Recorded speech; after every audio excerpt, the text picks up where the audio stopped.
Hello বন্ধুরা, আবার চলে এসেছি মায়ের চ্যানেলে। 2-3 দিন বন্ধ ছিল বিশ্বকাপ ফাইনালের পর থেকে। একটু রেস্টও নিয়ে নিলাম, তারপর বৃষ্টি পড়ছিল টুকটাক, বেশি বৃষ্টি পড়েনি। আবার আজকে চলে এসেছি। আজকে খুব একটা তাড়াতাড়ি যায়নি, অবশ্য দেরি করে গিয়েছিলাম। বন্ধুরা দেখতে পাচ্ছেন সবাই, এই যে কোনো হার্ড এক্সারসাইজ আগে ওয়ার্ম আপগুলো অবশ্যই করে নেবেন।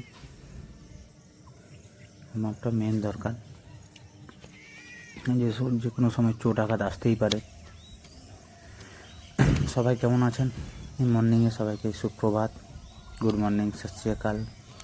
সবাই খুব ভালো থাকবেন, নিজেকে ফিট রাখবেন, সুস্থ থাকবেন। এর থেকে বেশি আমার চাওয়ার কিছু নেই। আর ফিটনেস নিয়ে আর কিছু বলারও নেই, অনেক বলেছি। আর একটা কথা তো বলেই পাগলই হয়ে যাচ্ছি, তাও খুব একটা বেশি হেল্প পাচ্ছি না। সবাই চ্যানেলটিকে দেখছেন, একটু লাইক কমেন্ট করবেন, আর প্লিজ সাবস্ক্রাইব করতে ভুলবেন না আমার এই ছোটো চ্যানেলটিকে এগিয়ে নিয়ে যাওয়ার জন্য। আমি আপনাদের পাশে আছি, আমার পাশেই থাকুন। আর কেউ যদি চ্যানেলটিকে দেখে থেকে কমেন্ট করেন, তার ইউটিউব চ্যানেলটা আমি সাবস্ক্রাইব করে দেবো। আমাকেও সাপোর্ট করবেন, আমিও সাপোর্ট করব। তো প্লিজ এইভাবে নিজেরাকে এগিয়ে যেতে হবে, পিছিয়ে থাকলে হবে না।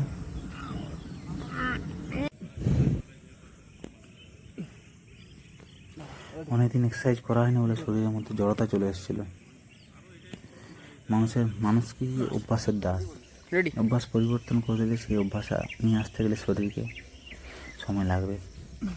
মাত্র 3 থেকে 4 দিন প্র্যাকটিসে যায়নি, তাতে শরীর যেমন কেমন একটা হয়ে গেছে। তো অবশ্যই সবাই ডেলি দৈনন্দিন প্র্যাকটিস করবেন, নিজের ফিটনেসটা রাখবেন, এটাই বলে রাখি।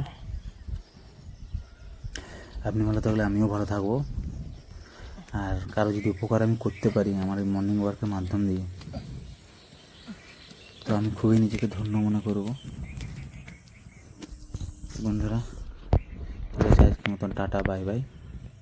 আবার পরে কালকে দেখা হচ্ছে, বাই।